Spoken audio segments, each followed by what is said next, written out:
Hello and welcome to this Design Practice 2 Module 2. We had been discussing about the utility of product design and how it is important to lay out different forms and shapes, so that it can basically all merge out to be at least the aesthetic form of the product that we are envisioning. It's a very important process in design to be able to sketch and envision what idea you conceive behind a product.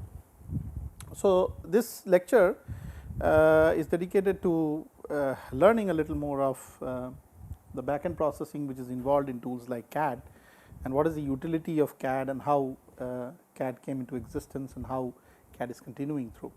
But the involvement here is more related to how you can actually help to scale up, translate, rotate different objects in space by using coordinate geometry. And so, this is the back end computation which is needed by any CAD design engineer who is actually designing a CAD platform to know about how to handle different shapes on a 2D screen. So, if you look at this computer aided design, obviously a large number of factors are responsible for success or failure related to engineering organizations. And obviously, the most important, particularly when we are talking about engineering products, is the engineering design of products and processes. So, this is one of the key elements for ensuring that an organization is successful. And in order to realize a producible product design, the understanding of the design process necessitates the use of this very flexible computer aided design tool or CAD tool, as we popularly know of. So, it is a way to represent or re-represent in many forms the basic shape or geometry associated with an engineering part, or maybe even a total product. So, computer graphics play an important role in product development and process by generating, presenting and manipulating the geometric models. And if I looked at that design process, and this I think I had extensively done in product design 1, design practice 1 course. There are different steps involved in any designing activity, which starts from the need finding or the problem identification step, the preliminary ideas step, the refinement process, the analysis process, decision process, and finally implementation, which is all visible here as a sort of a algorithm. Okay. So, interaction with customers is more or less the reason why a problem can be identified or it comes up, and then there are various steps which actually lead to the defining of a solution and then evaluating the solution, and so if it is found okay, then implementing the solution. So, I am not going to delve into the details of this process because this has been taken up in design practice 1, but what is important here is a lot of these steps do involve ideation and sketching, and a lot of these steps are involving the feel and touch of a product, for which the necessity of using powerful CAD tools automatically come into existence. So, if I wanted to just see how CAD developed over the years, how it started, really the origin can be traced back to almost 1963, when a system called Sketchpad was developed. Okay, the system was known as Sketchpad. It's now known as interactive graphics. It was developed under, again a defense project which was subcontracted, and this was also known as the semi-automatic ground environment project or SAGE project. And what it essentially helped in doing is to help change the radar information into computer integrated pictures, and that's how the CAD technology, the modern day CAD technology, so called evolved. So, it allowed the flexibility of choosing the information by pointing a light pen, so that you could zoom up into a certain region, go into the details, so on and so forth. And the issue was about at what resolution you could save the picture, so that you could reflect all those details come up as and when you pinpointed or indicated a certain area. So, the interaction of this light pen was typically with a cathode ray tube which would display the image and then help it to zoom up or zoom down and go to different sections of the particular image. So, that is how CAD started. Today CAD CAM systems are almost always round. They are currently available in many forms, many shapes. So, if I looked at overall how a CAD system is placed, it has three major components. One is of course the hardware part, which includes the basic mother computer which does all the computation, and in fact the algorithms or logic that we will be preparing is for this computer to handle various geometries and manipulate various geometries. There are also input output devices or systems associated with the computer. There is an application software which is in place, and then there is an operating system software. So, these are the three essential components, ingredients of a CAD system, which would help you to handle a lot of data, do a representational form of the data, and then do data manipulation based on change in representation, so that it could be transported back as data and stored into the database of the CAD system.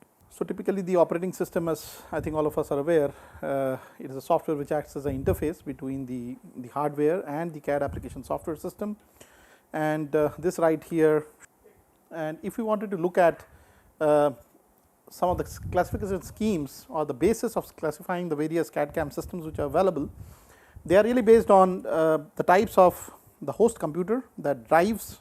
There can be mainframe based systems, for example, there can be mini computer based systems, there can be workstations, and then there can be microcomputer based systems. So, these are a broad set of classifications which can come handy when we talk about different CAD/CAM systems.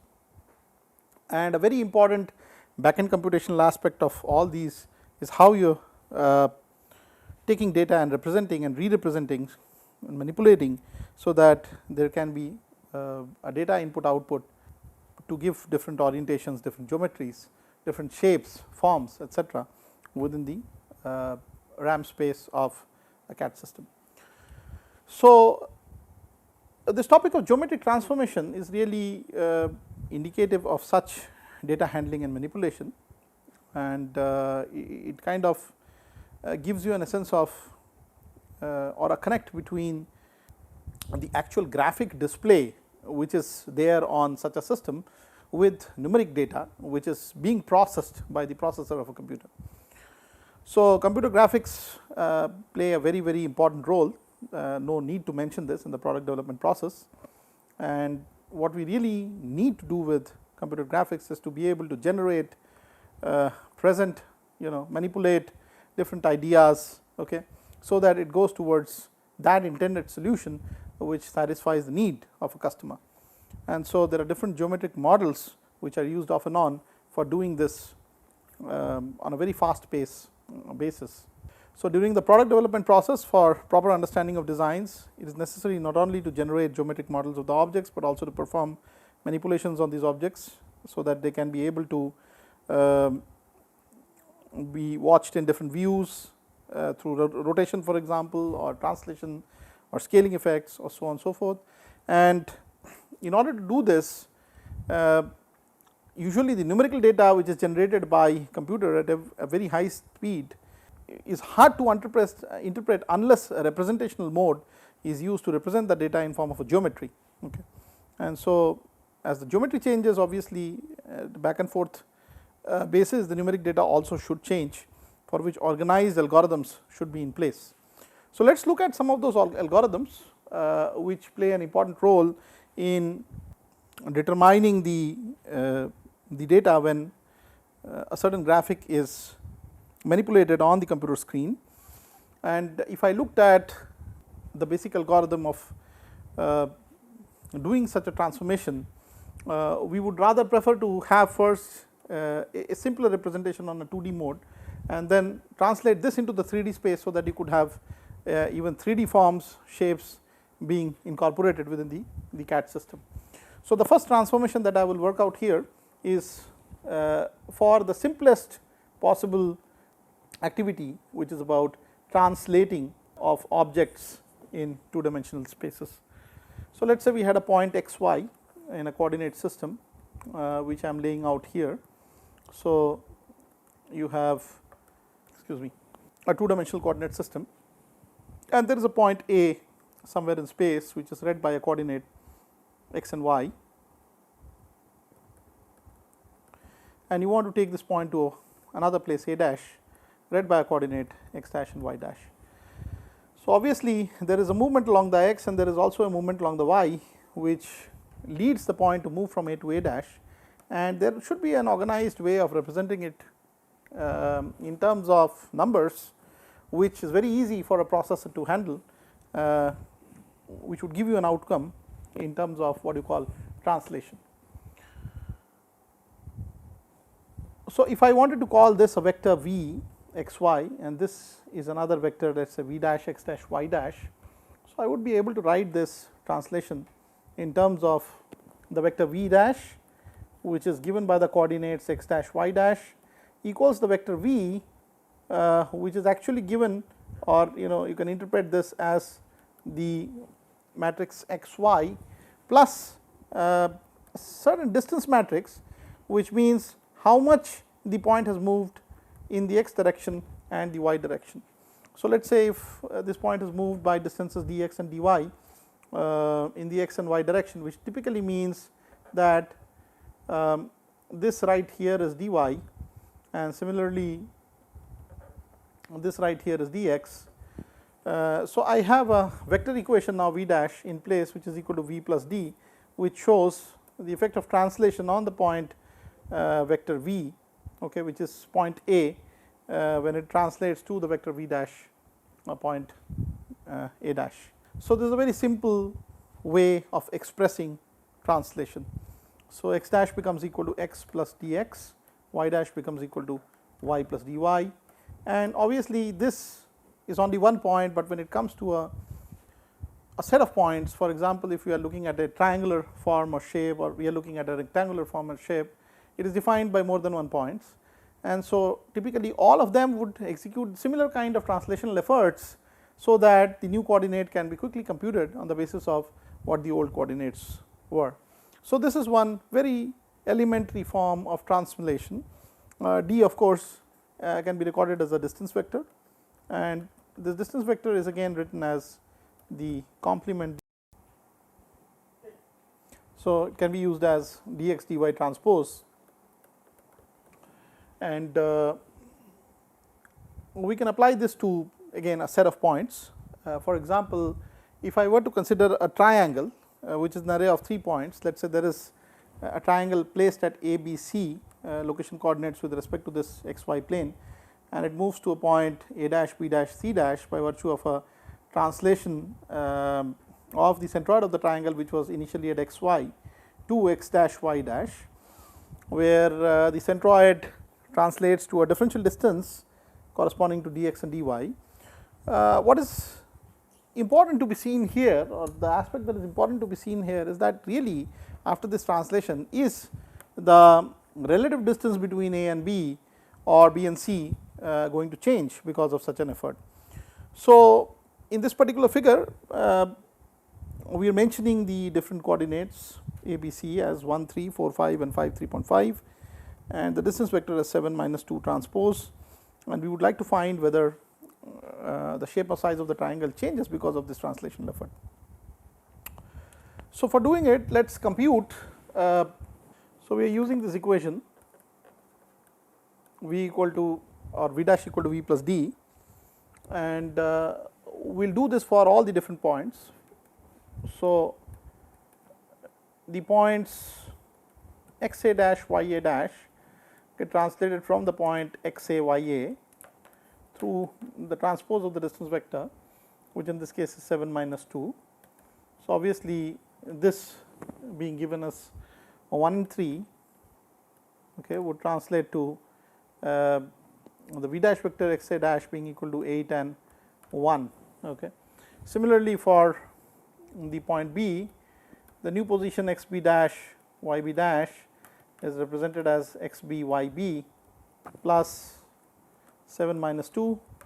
So, this becomes equal to 11 3, because obviously x b and y b are in as written in the questions 4 5, and similarly x c dash y c dash becomes equal to x c y c 5 3.5 plus 7 minus 2 gives equal to 12 and 1.5. So, if I were to look at the distances a b, b c or c d and whether they change or not, and the value a b could be written as x a minus x b square plus y a minus y b square. This indicates the distance between the points A and B, and this comes out to be equal to 1 minus 4 square plus 3 minus 5 square, in other words root of 13, and similarly a dash b dash equals to 8 minus 11 square, the new values, plus 1 minus 3 square, which again becomes equal to root of 13. So, we see that the distances a b and a dash b dash are not changing. Similarly, you could find out for yourself that b c and b dash c dash also do not change, they are together root of 3.25, or c a and c dash a dash again root of 16.25.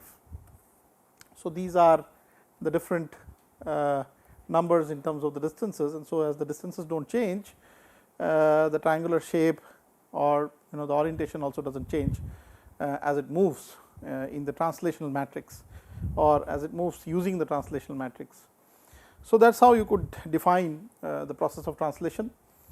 We also have another scaling process, which basically would mean that you are stretching the points to a certain extent. Let us say if I say that the distance were d between 2 points A and B in space, now it has become 3d or 4d. That means you are stretching the whole line to almost 3 times the length, and obviously if there are a set of lines which are describing a surface which is actually the the basis of a shape, then obviously if the stretch of a line happens, the shape would also like to stretch to that particular dimension, and we want to find out whether the shape changes because of that. Okay. And so, in order to do that, let us formulate a matrix just as we did for the translational effort. What would happen if such kind of a stretching is done? Is called scaling, and scaling of course can be done because we are talking about a 2-dimensional plane, in terms of scaling towards the x axis and the y axis. Typically, if the aspect ratio were locked to be 1, then the scaling effort would have a single scale. Okay. But otherwise you could have differential scaling along the x and the y planes as well. So, let us say we are talking about a generic form of differential scaling along both directions, and we have a certain point having x coordinate of x, let us say small x, let us say scaled up by a factor s x. So, we can say that x dash should be equal to s x into x, and y dash should be equal to s y into y. In other words, we are restricting ourselves to not having scales similar in the x and y direction, and basically what it means is that we are taking the point x dash in the x axis to another point which is about s x times away from the point x dash, or from the point x, and we are taking y dash to a point along the y axis which is about s y times away from the point y. So, if I were to look at a simpler way of representing in terms of linear algebra, the x dash y dash in this case could be represented as a scaling matrix s x 0 0 s y times of x and y. So, obviously the result of this would be s x times of x plus 0 times of y, as conventionally the matrix multiplication is done, and s y times of y plus 0 times of x. Okay. So, this again same as s x x and s y y. Okay.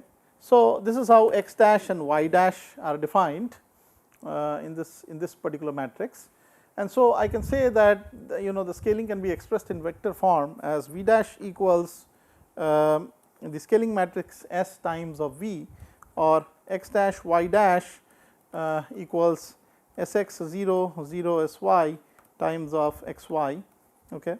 S x and s y are the scale coefficients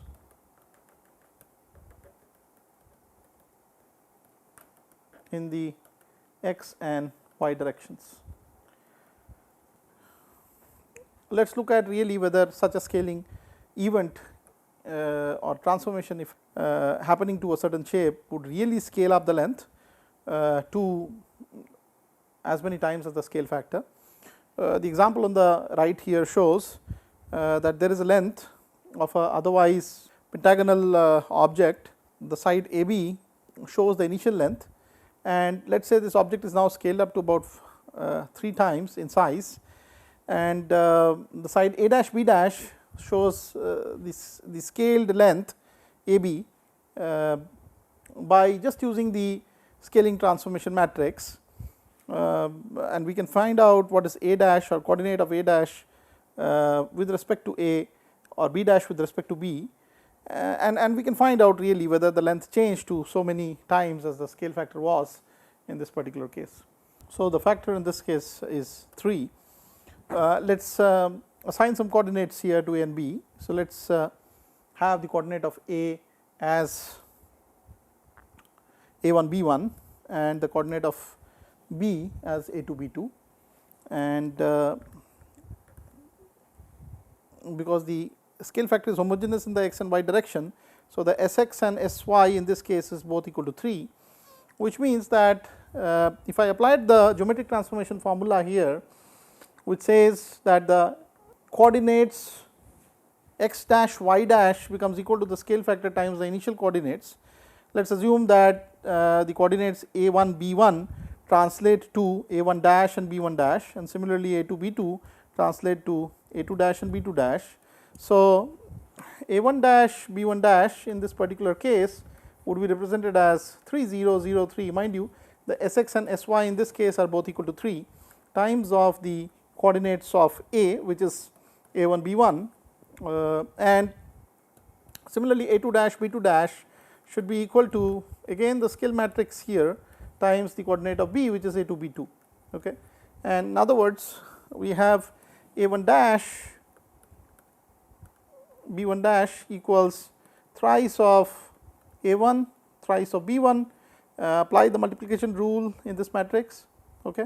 And similarly A2 dash B2 dash as thrice of A2 thrice of B2, okay.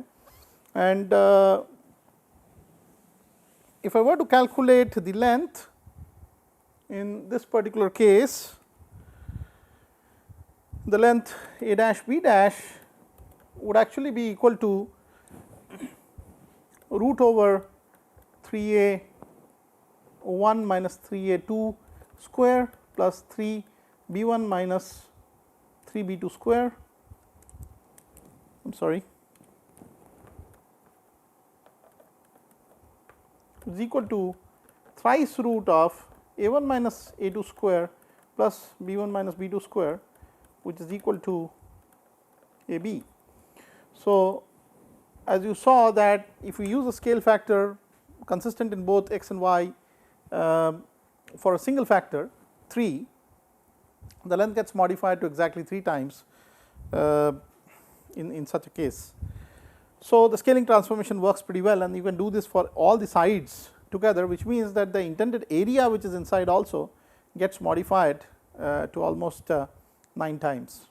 So, the third transformation that we will need to understand is rotation, and by rotation what we mean is that in a 2D space, if there is a point vector, let us say v x y, and it is rotated about the origin, let us say by a certain angle theta, what is going to be the final coordinates because of such a rotation?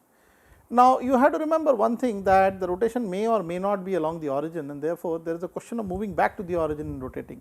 So, I am going to cover this in great details in the next module, but in the interest of time I will close this particular module.